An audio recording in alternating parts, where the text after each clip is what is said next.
ബജ്ജിയായിട്ട് ഉണ്ടാക്കുന്നത്. സാധാരണ നമ്മള് ബജ്ജിക്ക് കഴിക്കുമ്പോൾ പല തരത്തിലുള്ള ബജ്ജികൾ നമുക്ക് കഴിക്കാൻ വേണ്ടിയിട്ട് കിട്ടാറുണ്ട്. അപ്പോൾ ഇന്ന് നമ്മൾ ഉണ്ടാക്കുന്നത് 3 തരത്തിലുള്ള ബജ്ജിയാണ് ഉണ്ടാക്കുന്നത്. 3 തരത്തിലുള്ള ബജ്ജി ആയിരിക്കും നിങ്ങൾ പേടിക്കേണ്ട ആവശ്യമില്ല. കാരണം ഇതിലേക്ക് നമ്മൾ സെയിം ബാറ്റർ തന്നെയാണ് 3 ബജ്ജിയിലേക്കും. ഈ സാധനങ്ങളിൽ മാത്രമേ വ്യത്യാസമുള്ളൂ. അപ്പൊ നമ്മൾ ഉണ്ടാക്കുന്നത് മുട്ട ബജ്ജി ഉണ്ടാക്കുന്നുണ്ട്, മുളക് ബജ്ജി ഉണ്ടാക്കുന്നുണ്ട്, ഉരുളക്കിഴങ്ങ് ബജ്ജി. പിന്നെ ഈ ബജ്ജിയുടെ കൂടെ കഴിക്കാൻ വേണ്ടിയിട്ട് നമുക്ക് 2 തരത്തിലുള്ള ചട്നി കിട്ടുമല്ലോ. ഒന്ന് ഗ്രീൻ കളറിലുള്ള മല്ലിയില വെച്ചിട്ടുള്ള ചട്നി, പിന്നെ ഒരെണ്ണം കുറച്ച് മധുരവും കുറച്ചും പുളിയും കൂടി ആയിട്ടുള്ള ചട്നി. അത് വാളംപുളിയും പിന്നെ ശർക്കരയും കൂടി ചേർത്തിട്ടാണ് ചട്നി റെഡി ആക്കിയിട്ട് എടുക്കുന്നത്. അപ്പോൾ ഈ 2 ചട്നിയും കൂടിയിട്ട് ഈ ബജിയുടെ കൂടെ നിങ്ങൾ കഴിക്കണുണ്ടോ. അപ്പോഴായിരിക്കും നമ്മൾ ശരിക്കും പുറത്തൊക്കെ പോയിട്ട് നമ്മൾ കഴിക്കുന്ന ശരിക്കുള്ള ടേസ്റ്റ് കിട്ടുക. പിന്നെ മിയാ കിച്ചണിൽ നമ്മൾ ലാസ്റ്റ് അപ്ലോഡ് ചെയ്തിട്ടുണ്ടായിരുന്നത് തട്ടുദോശയുടെ റെസിപ്പി ആയിരുന്നു. തട്ടുദോശയുടെ കൂടെ കിട്ടുന്ന ഒരു കോക്കനട്ട് ചട്നി ഉണ്ടല്ലോ, തേങ്ങ ചട്നി, വെള്ളം പോലെ ഇരിക്കുന്ന ചട്നി, അതും കൂടിയിട്ട് ഞാൻ അതിൻ്റെ കൂടെ അപ്ലോഡ് ചെയ്തിട്ടുണ്ട്. അത് നിങ്ങൾ കുറെ പേരൊക്കെ ട്രൈ ചെയ്ത് നോക്കിയിട്ട് നല്ല ടേസ്റ്റ് ഉണ്ടായിരുന്നു പറഞ്ഞു. അപ്പൊ ആ വീഡിയോ കാണാത്തവരുണ്ടെന്ന് വെച്ചിട്ടുണ്ടെങ്കിൽ ആ വീഡിയോ കൂടിയിട്ട് കാണാൻ വേണ്ടിയിട്ട് മറക്കരുത്. പിന്നെ ഈ ബജിയുടെ ഈ റെസിപ്പി ഞാൻ ഇപ്പൊ ചെയ്യാൻ കാരണം എന്താണെന്ന് വെച്ചിട്ടുണ്ടെങ്കിൽ ഇന്നലെ ഞങ്ങളുടെ വീട്ടില് ഇതേപോലെ ഇങ്ങനെ 3 ടൈപ്പുള്ള ബജിയും പിന്നെ ഈ 2 ചട്നി ഉണ്ടാക്കിയിട്ടുണ്ടായിരുന്നു. അപ്പൊ എല്ലാവർക്കും നല്ല ഇഷ്ടമായി. അപ്പൊ ഞാൻ വിചാരിച്ചു ഇന്നത്തെ എപ്പിസോഡ് ബജിയും ചട്നി ആവാണ്. അപ്പൊ നിങ്ങൾ ട്രൈ ചെയ്ത് നോക്കാം. ട്രൈ ചെയ്ത് നോക്കിയിട്ട് ഫീഡ്ബാക്ക് പറയാൻ വേണ്ടിയിട്ട് മറക്കരുത്. അപ്പൊ നമുക്ക് സമയങ്ങളിൽ തന്നെ നമ്മുടെ ബജി നമുക്ക് റെഡി ആക്കിയിട്ട് എടുക്കാം. അപ്പൊ ഈ നമ്മളെ ഫസ്റ്റ് മുളക് ബജിയിലേക്കുള്ള 2 തരത്തിലുള്ള ചട്നി ഉണ്ടല്ലോ, ആ ചട്നി നമുക്ക് ഫസ്റ്റ് റെഡി ആക്കിയിട്ട് വെക്കാം. എന്നിട്ട് വേണം ബജി ഉണ്ടാക്കാൻ വേണ്ടിയിട്ട്. എന്നാൽ മാത്രം ബജി നമുക്ക് നല്ല ചൂടോട് കൂടിയിട്ട് ചട്നിയിൽ മുക്കി കഴിക്കാൻ വേണ്ടിയിട്ട് പറ്റുള്ളൂ. അപ്പൊ ഫസ്റ്റ് നമ്മൾ മല്ലിയില ചട്നി ആയിട്ട് ഉണ്ടാക്കുന്നത്. അപ്പൊ അതിന് വേണ്ടിയിട്ട് നോക്കിയത് ഇത്രയ്ക്ക് മല്ലിയില എടുത്തിട്ടുണ്ട്. ഒരു ഏകദേശം അളവിൽ എടുക്കുക. ഇതിന് തന്നെ കറക്റ്റ് ഇത്രയ്ക്ക് അളവ് ഒന്നും വേണമെന്നില്ല. അപ്പോൾ ഇത്രയ്ക്ക് മല്ലി എടുത്തിട്ടുണ്ട്. ഇത്രയ്ക്ക് മല്ലി എടുക്കുമ്പോൾ ഇതേപോലത്തെ ഒരു കഷ്ണം ഇഞ്ചി എടുത്തിട്ടുണ്ട്. പിന്നെ ഒരു സബോളയുടെ പകുതി എടുത്തിട്ടുണ്ട്. പിന്നെ എരിവിന് വേണ്ടിയിട്ട് പച്ചമുളക് അരച്ച് ചേർക്കുമ്പോൾ നല്ല എരിവ് ഉണ്ടാവും കേട്ടോ. അപ്പോൾ അതനുസരിച്ചിട്ട് പച്ചമുളക് ചേർക്കുക. അപ്പോൾ ഞാനിവിടെ 4 പച്ചമുളകാണ് എടുത്തേക്കുന്നത്. പിന്നെ ഞാനിവിടെ എടുക്കണ ബജ്ജി ഉണ്ടാക്കാൻ എടുക്കണ മുളകിന് ഒട്ടും എരിവില്ലാത്ത മുളക് കേട്ടോ. അപ്പോൾ അതുകൊണ്ടാണ് ഞാനിവിടെ 4 പച്ചമുളക് എടുത്തേക്കുന്നത്. ഇതെല്ലാം കൂടിയിട്ട് മിക്സിയിൽ ഇട്ടിട്ട് നല്ല പേസ്റ്റ് പോലെ അരച്ചിട്ടെടുക്കുക. പിന്നെ പുളിക്ക് വേണ്ടിയിട്ട് നമ്മൾ നാരങ്ങനീരും ചേർക്കുന്നുണ്ട്. അത് നമുക്ക് ലാസ്റ്റ് ചേർക്കാം. അപ്പോൾ അരച്ചെടുക്കാൻ വേണ്ടിയിട്ട് മിക്സിയുടെ ഒരു ജാർ എടുക്കുക. ഇതിലേക്ക് മല്ലിയില ചേർക്കുക. മല്ലിയില എടുക്കുമ്പോൾ നന്നായിട്ട് കഴുകിയിട്ട് വേണ്ടിയിട്ട് എടുക്കാൻ വേണ്ടിയിട്ട്, അല്ലെങ്കിൽ നമുക്ക് കല്ലടിക്കും. പച്ചമുളക്, ഇഞ്ചി ഒന്ന് ചെറുതാക്കിയിട്ട് ചേർക്കുക. സബോള ചേർക്കുക. സബോളയ്ക്ക് ഇത് ഇവിടെ ഒരു മഞ്ഞ കളർ ഉണ്ടാവും, അത് മാറ്റണോട്ടോ, അല്ലെങ്കിൽ ചിലപ്പോൾ കൈപ്രസം വരും. അപ്പോൾ ഈ സബോളയ്ക്ക് അത്രയ്ക്ക് ഉണ്ടായിരുന്നില്ല. വലിയ മൂത്ത സബോളയൊക്കെയാണെന്ന് വെച്ചിട്ടുണ്ടെങ്കിൽ ആ മഞ്ഞ അത് അതിൻ്റെ സെൻറ്ററിലായിട്ട് നന്നായിട്ടുണ്ട്. ഇതിലേക്ക് കുറച്ച് വെള്ളം ചേർക്കുക. ഇനി നല്ല പേസ്റ്റ് പോലെ അരച്ചിട്ടെടുക്കുക. അപ്പോൾ നോക്കിയേ, ഇപ്പോൾ നല്ല പേസ്റ്റ് പോലെ അരച്ചെടുത്തിട്ടുണ്ട്. അരച്ചിട്ടെടുക്കുമ്പോൾ പ്രത്യേകം ശ്രദ്ധിക്കുക, ഒരുപാട് വെള്ളം ചേർക്കരുത് കേട്ടോ. അപ്പോൾ നമുക്ക് ശരിക്കും അരങ്ങിയിട്ടില്ല. ഇതിലേക്ക് നമുക്ക് ആവശ്യത്തിന് ഉപ്പ് ചേർക്കുക. ഇനി പുളിക്ക് വേണ്ടിയിട്ട് നാരങ്ങനീര് ചേർക്കുക. അത് നമ്മുടെ ഈ ചട്നിയുടെ പുളിക്ക് അനുസരിച്ചിട്ട് നമ്മൾ ചേർത്ത് കൊടുക്കുക. അതിന് കറക്റ്റ് ഇത്രയ്ക്ക് അളവൊന്നുമില്ല കേട്ടോ.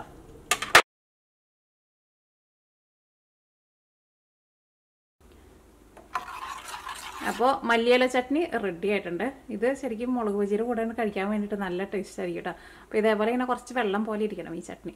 പുളിയും കൊണ്ടുള്ള മധുരമുള്ള ചട്നിയാണ് റെഡിയാക്കാൻ വേണ്ടിയിട്ട് പോകുന്നത്. അപ്പോൾ നോക്കിയേ, ഞാനിവിടെ വാളംപുളി എടുത്തിട്ടുണ്ട്. അത് അത്രയ്ക്കാണ് എടുത്തേക്കുന്നത്. ഇതൊന്ന് തിളപ്പിച്ചിട്ട് ഇതിൽ നിന്ന് നമ്മൾ ഈ എന്താ പറയുക, ഈ പുളിയുടെ അതിൻ്റെ സത്ത് മാത്രമായിട്ട് നമ്മളിങ്ങനെ പിഴിഞ്ഞിട്ട് എടുക്കണം. അപ്പോൾ അതിന് വേണ്ടിയിട്ട് ഇതിലേക്ക് നമുക്ക് വെള്ളം ചേർക്കാം.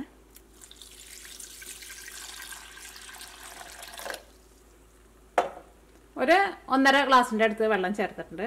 ഇത് തിളപ്പിച്ചിട്ട് ഈ പുളി നല്ല സോഫ്റ്റ് ആയിട്ട് വരണം. എന്നിട്ട് നമ്മൾ പിഴിഞ്ഞിട്ട് ഈ പുളിയുടെ നീരെടുക്കില്ല, അതേപോലെ നീര് പിഴിഞ്ഞിട്ട് എടുക്കാം. അപ്പോൾ നന്നായിട്ട് തിളച്ചിട്ടുണ്ടെങ്കിൽ തീ ഓഫ് ചെയ്യുക. ഈ ചൂടാറി കഴിഞ്ഞ് കഴിയുമ്പോൾ ഈ പുളി നമ്മൾ പിഴിഞ്ഞിട്ട് ഇതിൻ്റെ ഉള്ളിൽ നിന്ന് ഇതെടുക്കില്ല, അതിൻ്റെ സത്ത് എടുക്കില്ല, അതേപോലെ എടുക്കണം കേട്ടോ. അപ്പോൾ നമ്മുടെ പുളിയുടെ അത് ചൂടാറുമ്പോഴേക്കും നമുക്ക് ബജിക്കുള്ളത് റെഡിയാക്കിയിട്ട് വെക്കാം. അപ്പോൾ ഞാനിവിടെ ഉണ്ടാക്കുന്നത് ഉരുളക്കിഴങ്ങ് ബജിയും പിന്നെ മുളക് ബജിയും മുട്ട ബജിയും, ഇങ്ങനെ 3 ബജിയാണ് ഉണ്ടാക്കാൻ വേണ്ടിയിട്ട് പോകുന്നത്. അപ്പോൾ നമ്മുടെ ഉരുളക്കിഴങ്ങ് ബജിക്ക് എന്താണെന്ന് വെച്ചിട്ടുണ്ടെങ്കിൽ നേരത്തെ കൂട്ടിയിട്ട് ഉരുളക്കിഴങ്ങ് കട്ട് ചെയ്തിട്ട് ഉപ്പ് തിരുമ്മിയിട്ട് വെക്കണം. എന്നാൽ മാത്രമേ ഉരുളക്കിഴങ്ങിൻ്റെ ഉള്ളിലേക്ക് ഉപ്പ് നന്നായിട്ട് പിടിക്കുള്ളൂ. പിന്നെ മുളകിനും പിന്നെ മുട്ട ബജിക്കും നമ്മൾ നേരത്തെ കൂട്ടിയിട്ട് ചെയ്യേണ്ട ആവശ്യമില്ല. അപ്പോൾ ഞാനിവിടെ എടുത്തേക്കുന്നത് നോക്കിയേ, ഇതേപോലത്തെ ഉരുളക്കിഴങ്ങാണ് എടുത്തേക്കുന്നത്. ഇങ്ങനത്തെ ഉരുളക്കിഴങ്ങ് എന്നെ വേണമെന്ന് നിർബന്ധമില്ല.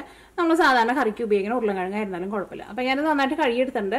ഇതിൻ്റെ ഇത് കളയുന്നില്ല കേട്ടോ, ഈ പുറത്തെ ഈ തൊണ്ട് കളയുന്നില്ല. ആ തൊണ്ട് കളയാണ്ടിരിക്കുന്നത് നല്ലത്. നിങ്ങൾക്ക് വേണമെന്ന് വെച്ചിട്ടുണ്ടെങ്കിൽ കളഞ്ഞാലും കുഴപ്പമില്ല. ഇതേപോലെ ഇങ്ങനെ നല്ല കനം കുറച്ചിട്ട് ഇങ്ങനെ സ്ലൈസ് ചെയ്തിട്ടെടുക്കുക. ഇതേപോലെ ഇങ്ങനെ നല്ല കനം കുറച്ചിട്ട് ഇങ്ങനെ സ്ലൈസ് ചെയ്തിട്ടെടുക്കുക. ഭയങ്കര കനം കുറച്ചിട്ടല്ല, നിങ്ങൾക്ക് ഇത്രയ്ക്ക് കനത്തിൽ. ഞാൻ സാധാരണ ഇങ്ങനെയായിട്ട് ഉണ്ടാക്കാറ്. ഞാനിങ്ങനെ എപ്പോഴും എൻ്റെ വീട്ടിൽ ബജ്ജിയൊന്നും ഉണ്ടാക്കാറില്ല. പക്ഷേ ഞാൻ ഇന്നലെ ഇവിടെ ബജ്ജി ഉണ്ടാക്കി കഴിഞ്ഞപ്പോൾ എല്ലാവർക്കും ഭയങ്കര ഇഷ്ടമായിരുന്നു. അപ്പോൾ ഞാൻ വിചാരിച്ചു നിങ്ങളെ കാണിക്കാമെന്ന് വിചാരിച്ചു. അപ്പോൾ അതിനകത്ത് ഉപ്പ് തിരുമ്പി വയ്ക്കും. അപ്പോൾ ഉപ്പ് ഇതിൻ്റെ ഉള്ളിലേക്ക് നന്നായിട്ട് പിടിക്കുകയും ചെയ്യും. ഇത് ഒരു കുറച്ച് കൂടുതൽ സമയം വയ്ക്കുന്നത് നല്ലത്. ഞാൻ സാധാരണ ഒരു 2 മണിക്കൂർ വെച്ചിട്ടുണ്ടായിരുന്നു. അപ്പോൾ ഇതേപോലെ ഉപ്പ് തിരുമ്മിയിട്ട് ഒരു 2 മണിക്കൂർ വയ്ക്കുക.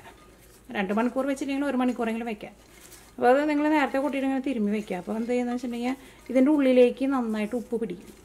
പിന്നെ ഇതിൻ്റെ ഉള്ളിലുള്ള ഈ വെള്ളമൊക്കെ കുറച്ച് പോവുകയും ചെയ്യും.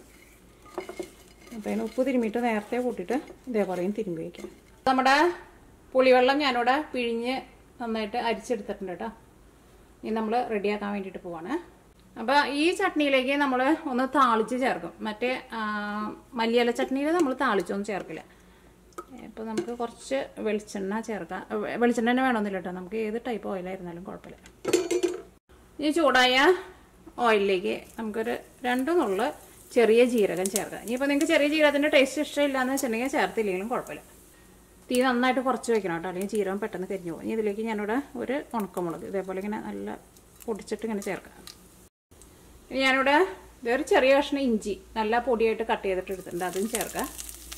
പിന്നെ കുറച്ച് സവോള അതും നല്ല പൊടിയായിട്ട് കട്ട് ചെയ്തിട്ട് ചേർക്കാം. ഇത് എൻ്റേതായ ഒരു സ്റ്റൈലായിട്ട് ഉണ്ടാകുന്നുണ്ട്. ചിലപ്പോൾ എല്ലാവരും ഉണ്ടാക്കുന്നത് ചിലപ്പോൾ ഇങ്ങനെ ആയിരിക്കില്ല കേട്ടോ, പക്ഷേ ഇങ്ങനെ ഉണ്ടാക്കിയിട്ടുണ്ടെങ്കിൽ നല്ല ടേസ്റ്റാണ്.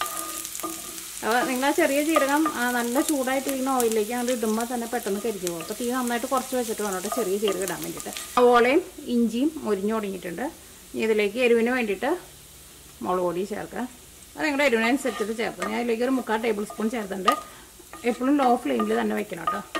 ഞാൻ ഒരു കളറിന് വേണ്ടിയിട്ട് കുറച്ച് കാശ്മീരി മുളക് പൊടിയും ചേർക്കുന്നുണ്ട്. അത് ഞാനിവിടെ ഒരു 1/2 ടേബിൾ സ്പൂണാണ് ചേർത്തത്. മറ്റേ എരിവുള്ള മുളക് പൊടി 3/4 ടേബിൾ സ്പൂൺ ചേർത്തിട്ടുണ്ട്. ഇതിലേക്ക് നമ്മൾ ശർക്കരയൊക്കെ ചേർക്കും. അപ്പോൾ മുളക് പൊടി ഇത്രയ്ക്ക് തന്നെ ചേർത്തോ. അപ്പോൾ മുളക് പൊടി നന്നായിട്ട് മുരിഞ്ഞിട്ടുണ്ട്. ഇതിലേക്ക് നമ്മുടെ പുളിവെള്ളം ഉണ്ടല്ലോ, പുളിവെള്ളം ചേർക്കുക. ഇതിലേക്ക് ഒരു വലിയ കഷ്ണം ശർക്കരയും ചേർക്കുക. നമ്മുടെ മധുരത്തിനനുസരിച്ചിട്ട് ചേർക്കുക. അത്യാവശ്യം നല്ലൊരു മധുരം വേണം, അപ്പോഴായിരിക്കും നമ്മുടെ ചട്നിക്ക് നല്ല ടേസ്റ്റ് ഉണ്ടാവുക. അപ്പോൾ അതനുസരിച്ചിട്ട് ശർക്കര ചേർക്കുക. അപ്പോൾ ഞാനതൊന്ന് പൊടിച്ചിട്ടാണ് ചേർക്കണത്. അപ്പോൾ ശർക്കര ചേർക്കട്ടെ. അത് നന്നായിട്ട് തിളച്ച് ഈ ശർക്കര ഇതിൻ്റെ കൂടെയാണ് ചേർന്ന് കഴിഞ്ഞിട്ട് നിങ്ങൾ ടേസ്റ്റ് നോക്കാം. അപ്പോൾ മധുരം കുറവ് പോലെ തോന്നുന്നുണ്ടെന്ന് വെച്ചിട്ടുണ്ടെങ്കിൽ നിങ്ങൾക്ക് അതനുസരിച്ചിട്ട് ശർക്കര ചേർക്കുക. കാരണം അത്യാവശ്യം നല്ല മധുരം വേണം, അപ്പോഴായിരിക്കും നമ്മുടെ പുളി ചട്നിക്ക് നല്ല ടേസ്റ്റ് ഉണ്ടാവുക. ഇതിലേക്ക് നമുക്ക് ആവശ്യത്തിന് ഉപ്പ് ചേർക്കുക. ഇതൊക്കെ റെഡിയാക്കിയിട്ട് എടുക്കാൻ വേണ്ടിയിട്ട് നല്ല എളുപ്പമാണ്, പക്ഷെ നല്ല ടേസ്റ്റ് അത്. ഇതിലേക്ക് ഒരു 2 നുള്ള് കായവും ചേർക്കുന്നുണ്ട്. നമ്മൾ സാമ്പാറിലേക്ക് ചേർക്കില്ലേ അത്. ഇപ്പോൾ നിങ്ങൾക്ക് കായത്തിൻ്റെ ടേസ്റ്റ് ഇഷ്ടമില്ലാന്ന് വെച്ചിട്ടുണ്ടെങ്കിൽ ചേർത്തില്ലെങ്കിൽ കുഴപ്പമില്ല കേട്ടോ. ഇനി നമ്മുടെ ഈ ചട്നിയിൽ ഈ ശർക്കരയൊക്കെ നന്നായിട്ട് അങ്ങോട്ട് ചേർന്ന് ചട്നി ഇപ്പോൾ വെള്ളം പോലെയല്ലേ ഇരിക്കണ്ടേ, ചെറുതായിട്ടൊന്ന് തിക്കായിട്ട് വരണം. അപ്പോൾ നമ്മുടെ ചട്നിയിൽ കുറച്ചും കൂടി മധുരം ആവശ്യമുണ്ട് കേട്ടോ. അപ്പോൾ ഞാൻ കുറച്ചും കൂടി ശർക്കര ചേർക്കുന്നുണ്ട്, കാരണം അത്യാവശ്യം നന്നായിട്ട് മധുരം വേണം. അപ്പോൾ നമ്മുടെ ശർക്കരയൊക്കെ നമ്മുടെ ചട്നിയിൽ നന്നായിട്ട് മെൽറ്റായിട്ടുണ്ട്. ഇനി ഞാൻ ടേസ്റ്റ് നോട്ടിയിട്ട്. അപ്പോൾ ചട്നി എന്നാലും ഇതേപോലെ ഒന്നിങ്ങനെ തിക്കായിട്ട് വരണം, ഭയങ്കര വെള്ളം പോലെ ഇരിക്കരുത് കേട്ടോ. നമ്മുടെ മറ്റേ ചട്നി നല്ല വെള്ളം പോലെ ഇരിക്കണം, പക്ഷേ ഇത് ഭയങ്കര വെള്ളം പോലെ ഇരിക്കരുത്. അപ്പോൾ നമ്മുടെ 2 തരത്തിലുള്ള ചട്നിയും റെഡി ആയിട്ടുണ്ട്. ഇനി നമുക്ക് ബജി റെഡിയാക്കാം. അപ്പോൾ ഈ നമ്മുടെ ബജി ഉണ്ടാക്കാനുള്ള മിക്സിങ് റെഡിയാക്കാൻ വേണ്ടിയിട്ട് പോവാണ്. അപ്പോൾ ബജി ഉണ്ടാക്കുന്നത് നമ്മൾ ഈ കടലപ്പൊടിയിലാണ്, കടലമാവ് എന്ന് പറയില്ലേ, അതിനകത്താണ് നമ്മൾ ഉണ്ടാക്കുന്നത്. അപ്പോൾ ഞാനിതിവിടെ 250 ml മെഷറിംഗ് കപ്പിൽ 3 കപ്പാണ് എടുക്കുന്നത്. ഇനി ഞാൻ ഇതിലേക്ക് നോക്കിയാൽ ഇതേപോലത്തെ 4 വലിയ അല്ലി വെളുത്തുള്ളി എടുത്തിട്ടുണ്ട്. ഈ വെളുത്തുള്ളി നന്നായിട്ട് ചതച്ചിട്ട് ഞാൻ മിക്സിങ്ങിൻ്റെ കൂടെ ചേർക്കുന്നുണ്ട്. സാധാരണ അങ്ങനെ ചേർക്കാറില്ല, പക്ഷേ ഇതേപോലെ ഇങ്ങനെ ചേർത്തിട്ട് നമ്മൾ ബജി ഉണ്ടാക്കുമ്പോൾ നല്ല ടേസ്റ്റ് ആയിരിക്കും. അപ്പോൾ നോക്കിയേ ഇതേപോലെ ഇങ്ങനെ ചതച്ചെടുത്തിട്ടുണ്ട്. ഇതിൻ്റെ ഈ തൊണ്ട് ഞാൻ കളയുന്നില്ല കേട്ടോ. ഇനി നമ്മൾ ഇതിലേക്ക് ചേർക്കുന്നത് ബേക്കിംഗ് സോഡയാണ് ചേർക്കുന്നത്. ബേക്കിംഗ് പൗഡർ ചേർത്തിട്ടുണ്ടെങ്കിൽ ശരിയാവില്ല കേട്ടോ. അപ്പോൾ ഞാനിവിടെ ടീസ്പൂണിൽ 1/4 ടീസ്പൂണാണ് ചേർക്കുന്നത്.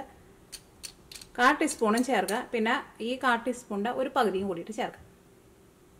കാരണം കൂടുതൽ ചേർക്കണ്ട, കൂടുതൽ ചേർത്തിട്ടുണ്ടെന്ന് വെച്ചിട്ടുണ്ടെങ്കിൽ ഈ ബേക്കിംഗ് സോഡയുടെ ഒരു ടേസ്റ്റ് വരും. അപ്പോൾ നമ്മൾ ഫസ്റ്റ് നിങ്ങൾ ഒരെണ്ണം ഉണ്ടാക്കി നോക്കുക. അപ്പോൾ ചിലപ്പോൾ നിങ്ങൾ എടുക്കണ ഈ പൊടിയിൽ വ്യത്യാസം ഉണ്ടാവില്ല. ചിലപ്പോൾ കൂടുതൽ എടുക്കും, ചിലപ്പോൾ കുറവെടുക്കും. കുറവെടുക്കുകയാണെന്ന് വെച്ചിട്ടുണ്ടെങ്കിൽ അതനുസരിച്ചിട്ട് ചേർക്കുക. അപ്പോൾ നമ്മൾ ഫസ്റ്റ് ഒരു ബജി ഉണ്ടാക്കുമ്പോൾ അതിന് നല്ലൊരു മൊരിച്ചിൽ വരണം. അപ്പോൾ അങ്ങനെ മൊരിച്ചിൽ വരണില്ല എന്ന് വെച്ചിട്ടുണ്ടെങ്കിൽ നിങ്ങൾ അതനുസരിച്ചിട്ട് ബേക്കിംഗ് സോഡ ചേർത്ത് കൊടുക്കണം. അല്ലെങ്കിൽ ഇതിൻ്റെ ടെക്സ്ചർ എങ്ങനെയാവുമെന്ന് വെച്ചിട്ടുണ്ടെങ്കിൽ ഈ കടലമാവ് നമ്മൾ വെറുതെ വറുത്തെടുക്കാമെന്ന് വെച്ചിട്ടുണ്ടെങ്കിൽ അങ്ങനത്തെ ഒരു മുരിച്ചലിൻ്റെ ഒരു ടെക്സ്ചർ വരില്ല. അപ്പോൾ അതിന് വേണ്ടിയിട്ടാണ് നമ്മൾ ഈ ബേക്കിംഗ് സോഡ ചേർക്കുന്നത്. അപ്പോൾ 3 കപ്പ് എടുത്തിട്ടുണ്ടെന്ന് വെച്ചിട്ടുണ്ടെങ്കിൽ ഇപ്പോൾ നമ്മൾ ചേർത്ത് ഇത്രയ്ക്ക് ബേക്കിംഗ് സോഡ ചേർത്തിട്ടുണ്ടെന്ന് വെച്ചിട്ടുണ്ടെങ്കിൽ കറക്റ്റായിട്ട് വരും. ഇതിലേക്ക് എരിവിന് വേണ്ടിയിട്ട് ഞാനിവിടെ മുളക് പൊടി ചേർക്കുന്നുണ്ട്. ഒരു 1.25 ടേബിൾ സ്പൂൺ മുളക് പൊടി ചേർക്കുന്നുണ്ട്. ഇനി നമ്മുടെ ബജിക്ക് നല്ലൊരു കളർ കിട്ടാൻ വേണ്ടിയിട്ട് ഞാനിവിടെ കാശ്മീരി മുളക് പൊടി ചേർക്കുന്നുണ്ട്. കാശ്മീരി മുളക് പൊടി എന്ന് വെച്ചിട്ടുണ്ടെങ്കിൽ നിങ്ങൾക്ക് എല്ലാവർക്കും അറിയാലോ, പിരിമുളകിൻ്റെ പൊടി. അതും ഞാനിവിടെ ഒരു 1.5 ടേബിൾ സ്പൂൺ ചേർക്കുന്നുണ്ട്. ഇപ്പോൾ നിങ്ങളുടെ അടുത്ത് ഈ കാശ്മീരി മുളക് പൊടി ഇല്ലയെന്ന് വെച്ചിട്ടുണ്ടെങ്കിൽ ചേർത്തില്ലെങ്കിൽ കുഴപ്പമില്ല. നമ്മുടെ വീട്ടിലേക്ക് ഉണ്ടാക്കുമ്പോൾ ഇപ്പോൾ കളറില്ലെങ്കിലും കുഴപ്പമൊന്നുമില്ലല്ലോ. ഇതിലേക്ക് ആവശ്യത്തിന് ഉപ്പ് ചേർക്കുക. ഉപ്പ് ഒരു ഏകദേശം അളവിൽ ചേർക്കാണ്ട് നമ്മൾ ഇതിൽ വെള്ളം ഒഴിച്ചിട്ട് നമ്മളിപ്പോൾ മിക്സ് ചെയ്യും. മിക്സ് ചെയ്ത് കഴിഞ്ഞിട്ട് ടേസ്റ്റ് നോക്കിയിട്ട് അതനുസരിച്ചിട്ട് ചേർത്താൽ മതി. ഇങ്ങനത്തെ ഒരു പൊടിക്ക് ഉപ്പൊന്ന് കൂടി നിൽക്കണം, എന്നാലേ നമ്മൾ ആ ബജി കഴിക്കുമ്പോൾ ടേസ്റ്റ് ഉണ്ടാവുള്ളൂ. കാരണം ഈ മുളക് മേക്ക് നമ്മൾ സെപ്പറേറ്റ് വേറെ ഉപ്പൊന്നും ചേർക്കണില്ലല്ലോ. അപ്പോൾ ഒരു പൊടിക്ക് ഉപ്പ് കൂടി നിന്നിട്ടുണ്ടെങ്കിൽ നല്ലത്. ഇനി ടേസ്റ്റിന് വേണ്ടിയിട്ട് ഞാനിതിലേക്ക് കുറച്ച് കായം കൂടിയിട്ട് ചേർക്കുന്നുണ്ട്. ഒരു 1/4 ടീസ്പൂൺ ചേർക്കാം. ഇതെല്ലാം കൂടിയിട്ട് മിക്സ് ചെയ്യുക. ഇതിലേക്ക് നമുക്ക് ആവശ്യത്തിന് വെള്ളം ചേർക്കാം. ഭയങ്കര വെള്ളം പോലെ ഇരിക്കരുത് ബാറ്റർ, ഇത്രയ്ക്ക് വെള്ളം മതിയാവും. ഇത് നന്നായിട്ട് ഒന്ന് മിക്സായിട്ട് വരുമ്പോൾ അതിൻ്റെ കൺസിസ്റ്റൻസി കറക്റ്റായിട്ട് വരും. അപ്പോൾ നമ്മുടെ മിക്സിങ് റെഡി ആയിട്ടുണ്ട്. ഇനി അത് ഉപ്പൊക്കെ കുറവുണ്ടെന്ന് വെച്ചിട്ടുണ്ടെങ്കിൽ ഉപ്പൊക്കെ നിങ്ങളുടെ ടേസ്റ്റിനനുസരിച്ചിട്ട് ചേർക്കാം. ഈ ബാറ്റർ ഞാനിവിടെ ഒരു 10 മിനിറ്റ് റെസ്റ്റ് ചെയ്യാൻ വേണ്ടിയിട്ട് വെക്കുന്നുണ്ട്. അപ്പോൾ ഞാനിവിടെ ബജി ഉണ്ടാക്കാൻ വേണ്ടിയിട്ട് നോക്കി ഇതേപോലത്തെ ബജി മുളകാണ് എടുത്തേക്കുന്നത്. ഇതേപോലത്തെ എനിക്ക് തോന്നുന്നു ഞങ്ങൾക്ക് ഇവിടെ കടയിൽ കിട്ടാറില്ല കേട്ടോ. ഞങ്ങൾക്ക് ഇവിടെ കുറച്ചും കൂടി ഒരു നല്ല നീണ്ടിട്ടുള്ളത് കിട്ടാം. പക്ഷേ ഇത് എൻ്റെ ഒരു ഫ്രണ്ടിൻ്റെ വീട്ടിലുണ്ടായതാണ്. അപ്പോൾ അവർ തന്ന ഇതിന് മുമ്പ് 2 പ്രാവശ്യം തന്നിട്ടുണ്ടായിരുന്നു. അപ്പോൾ 2 പ്രാവശ്യം ഞാൻ ഇത് വെച്ചിട്ട് ബജി ഉണ്ടാക്കിയിട്ടുണ്ടായിരുന്നു. ഇതിന് നല്ല ടേസ്റ്റ് കേട്ടോ. ഇതിന് ഒട്ടും എരിവില്ല. പക്ഷേ ഇതങ്ങോട്ട് ബജി ആയി കഴിഞ്ഞിട്ട് നമ്മൾ കഴിക്കുമ്പോഴുണ്ടല്ലോ ഭയങ്കര സോഫ്റ്റ് ആയിട്ടുള്ള ഒരു ടെക്സ്ചറാണ്. എന്താ ഒരു വെണ്ണ പോലെ ഇരിക്കും. നല്ല ടേസ്റ്റാണ് ഇത് കഴിക്കാൻ വേണ്ടിയിട്ട്. എന്നിട്ട് ഞാൻ കടയിൽ പോയി നോക്കിയിട്ടുണ്ടായിരുന്നു. പക്ഷേ കടയിൽ ഇതേപോലത്തെ കണ്ടില്ല. അപ്പോൾ സാധാരണ നിങ്ങൾ ബജി ഉണ്ടാക്കണ മുളക് എടുത്താൽ മതി. പിന്നെ ഞാൻ ബജി ഉണ്ടാക്കാൻ വേണ്ടിയിട്ട് പോണത് മുട്ട ബജീന് ഉണ്ടാക്കുന്നത്. അപ്പോൾ നോക്കിയാൽ ഞാനിവിടെ ഒരു 4 മുട്ട എടുത്തിട്ടുണ്ട്. എത്ര മുട്ട വേണമെന്ന് വെച്ചിട്ടുണ്ടെങ്കിൽ അതനുസരിച്ചിട്ട് നിങ്ങൾ എടുക്കുക. അപ്പോൾ ഞാൻ കഴിഞ്ഞ ദിവസം താറാമുട്ട വെച്ചിട്ട് ഇതേപോലെ തന്നെ ബജി ഉണ്ടാക്കിയിട്ടുണ്ടായിരുന്നു. നല്ല ടേസ്റ്റ് ആയിരുന്നു കേട്ടോ. താറാമുട്ട ആകുമ്പോൾ കുറച്ചുകൂടി നല്ല വലുതാണല്ലോ. ഉണ്ണിക്ക് നന്നായിട്ടുണ്ടാവും. കിഴങ്ങ് ഉപ്പ് തിരുമ്മി വെച്ചത്. ഇപ്പോൾ നോക്കിയേ ഇതിൽ നിന്ന് ഉരുളൻകിഴങ്ങിൽ നിന്ന് വെള്ളമൊക്കെ നന്നായിട്ട് വന്നിട്ടുണ്ട്. ഈ വെള്ളം നമ്മൾ കളയണം കേട്ടോ. ഇപ്പോൾ ഉരുളൻകിഴങ്ങിലേക്ക് ആയിരുന്നാലും ഉപ്പൊക്കെ നന്നായിട്ട് പിടിച്ചിട്ടുണ്ട്. അപ്പോൾ നമ്മുടെ മാവ് നമ്മൾ 10 മിനിറ്റ് റെസ്റ്റ് ചെയ്യാൻ വേണ്ടിയിട്ട് വെച്ചിട്ടുണ്ടായിരുന്നു. അപ്പോൾ നമുക്ക് ഇവിടെ ബാറ്ററി ഇരിക്കുന്നുണ്ട്. ഇതേപോലെ ഇങ്ങനെ ഇരിക്കണം കേട്ടോ. ഭയങ്കര വെള്ളം പോലെ ഇരിക്കരുത്. ഇതേപോലെ ഇങ്ങനെ കുറച്ച് തിക്കായിട്ട് ഇരിക്കണം. ഇനി ബജി ഉണ്ടാക്കാൻ വേണ്ടിയിട്ട് എന്ത് ചെയ്യണമെന്ന് വെച്ചിട്ടുണ്ടെങ്കിൽ നമുക്ക് ഏത് ബജിയാണ് വേണ്ടതെന്ന് വെച്ചിട്ടുണ്ടെങ്കിൽ അത് നമ്മുടെ ഈ മിക്സിലേക്ക് ഇടാം. ഇതാ നേരത്തെ കൂട്ടിയിട്ട് കുറേ നേരത്തെ കൂട്ടിയിട്ട് ഇട്ട് വയ്ക്കണ്ട കേട്ടോ. ഇങ്ങനെ ജസ്റ്റ് ഇടുക. എന്നിട്ട് ഇതാ കൈ കൊണ്ട് ഇങ്ങനെ എടുക്കുക. നമ്മൾ തിളച്ച ഓയിലിലേക്ക് ഇടുക. 2 സൈഡും തിരിച്ച് മറിച്ചിട്ടിട്ട് നന്നായിട്ട് ഓയിലിൽ പൊരിച്ചിട്ട് എടുക്കുക. ഉരുളക്കിഴങ്ങൊക്കെ ആകുമ്പോൾ ഉള്ളൊക്കെ നന്നായിട്ട് വെന്ത് കിട്ടണമല്ലോ. അപ്പോൾ തീ ഒരുപാട് കൂട്ടി വയ്ക്കരുത്. മുട്ടയൊക്കെ ആകുമ്പോൾ തീ കുറച്ച് കൂട്ടി വെച്ചാലും കുഴപ്പമില്ല. അതേപോലെ മുളകായിരുന്നാലും ഭയങ്കരമായിട്ട് തീ കൂട്ടി വയ്ക്കരുത്. കാരണം ആ മുളകും കൂടിയിട്ട് ഒന്ന് മുരിഞ്ഞ് വരണം. അപ്പോഴായിരിക്കും ബജി കഴിക്കാൻ വേണ്ടിയിട്ട് നല്ല ടേസ്റ്റ് ഉണ്ടാവുക. മുളകായിരുന്നാലും ഇതാ ജസ്റ്റ് ഇങ്ങനെ ഒന്ന് ഡിപ്പ് ചെയ്യുക. ഇതാ ഇങ്ങനെ എടുക്കുക, ഓയിലിലേക്ക് ഇടുക. പിന്നെ ചില മുളകിനൊരു കുഴപ്പം, ഇത് നോക്കിക്കേ, ഇതുമ്മ നന്നായിട്ട് ശരിക്കും പിടിക്കുന്നുണ്ട്. ചില സമയത്ത് നമ്മൾ കടയിൽ നിന്ന് വാങ്ങണം മുളകുമ്പോൾ അവർ എന്തൊക്കെയോ കോട്ടിങ്ങൊക്കെ ഉണ്ടാവുമല്ലോ, എണ്ണ പോലെ എന്തോ സാധനമൊക്കെ ഉണ്ടാവും. അപ്പോൾ നമ്മൾ ഇങ്ങനെ മിക്സിയിൽ ഇട്ടിട്ട് നമ്മൾ എടുക്കുമ്പോൾ ചിലപ്പോൾ അതുമ്പോൾ ശരിക്കും പിടിക്കില്ല. അതുമേന്ന് ഇങ്ങനെ മാവ് വിട്ടുപോകും. അപ്പോൾ അങ്ങനെയുള്ള മുളകാന്ന് വെച്ചിട്ടുണ്ടെങ്കിൽ നിങ്ങൾ നന്നായിട്ട് കഴുകി അതിൻ്റെ ആ പുറത്ത് ഓയിൽ കളഞ്ഞിട്ട് വേണം കേട്ടോ എടുക്കാൻ വേണ്ടിയിട്ട്. ഇതിപ്പോൾ ഞാൻ പറഞ്ഞില്ല, എൻ്റെ ഫ്രണ്ടിൻ്റെ വീട്ടിലുണ്ടായത്. അപ്പോൾ അതുകൊണ്ട് തന്നെ നോക്കിയേ ഇതുമ്പോൾ നന്നായിട്ട് കോട്ടിങ് ശരിക്കും പിടിക്കുന്നുണ്ട്. അപ്പോൾ നമ്മുടെ ബജി ഉണ്ടാക്കാനുള്ള ആൾക്കാരൊക്കെ ഇവിടെ നിരന്നിരിക്കുന്നുണ്ട്. അപ്പോൾ ഇന്ന് നമ്മൾ ബജി ഉണ്ടാക്കിയിട്ട് അടിപൊളിയാക്കും. അപ്പോൾ ഞാൻ ഓയിൽ ചൂടാക്കാൻ വേണ്ടിയിട്ട് വയ്ക്കട്ടെ. അപ്പോൾ ഫസ്റ്റ് നമ്മൾ ഉണ്ടാക്കാൻ വേണ്ടിയിട്ട് പോണത് ഉരുളൻകിഴങ്ങ് ബജിയാണ് ഉണ്ടാക്കുന്നത്. കാരണം 3 സെപ്പറേറ്റ് ആയിട്ട് ഉണ്ടാക്കിയാൽ മതി കേട്ടോ. കാരണം 3നും വേവ് പലതരത്തിലാണല്ലോ. നമ്മുടെ ഉരുളൻകിഴങ്ങ് ഓരോ പീസായിട്ട് എടുക്കുക. അത്യാവശ്യം ചൂട് വേണം കേട്ടോ. തീ ഭയങ്കരമായിട്ട് കുറച്ച് വെക്കരുത്. തീ ഭയങ്കരമായിട്ട് കുറച്ച് വെച്ചിട്ടുണ്ടെന്ന് വെച്ചിട്ടുണ്ടെങ്കിൽ അതിൻ്റെ ഈ കോട്ടിങ് ചിലപ്പോൾ നമ്മൾ പിടിക്കാണ്ട് വരും. പിന്നെ ഇതേപോലെ ഓയിലിൽ മുക്കി പൊരിച്ചെടുക്കുകയും വേണം. അപ്പോൾ മൊരിഞ്ഞ് വരാൻ വേണ്ടിയിട്ട് കുറച്ച് സമയം എടുക്കും. തീ അങ്ങോട്ട് കൂട്ടി വെച്ചിട്ട് പെട്ടെന്ന് മൊരിയിച്ചിട്ട് എടുക്കരുത്. അപ്പോൾ നമ്മൾ ഉള്ളിൽ വെച്ചേക്കണ എന്ത് ബജിയാന്ന് വെച്ചിട്ടുണ്ടെങ്കിൽ അത് ശരിക്കും മൊരിഞ്ഞിട്ടില്ല. പക്ഷേ മുട്ട നമുക്ക് പെട്ടെന്ന് വറുത്തെടുക്കാം കേട്ടോ. മുട്ടയ്ക്ക് അധികം സമയം എടുക്കില്ല.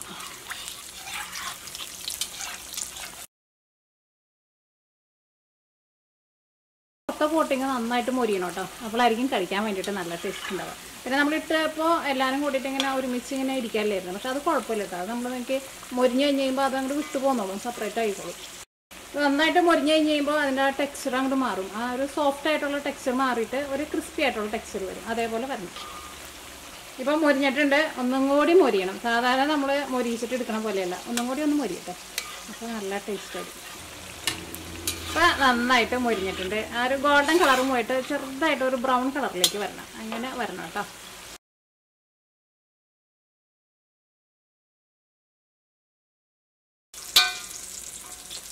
അപ്പോൾ നമ്മുടെ മുളക് ബജിയും റെഡി ആയിട്ടുണ്ട്. അപ്പോൾ മുട്ട ബജി റെഡിയാക്കാൻ വേണ്ടിയിട്ട് മുട്ട ഇതേപോലെ ഇങ്ങനെ 2 പീസായിട്ടിട്ടുണ്ട്.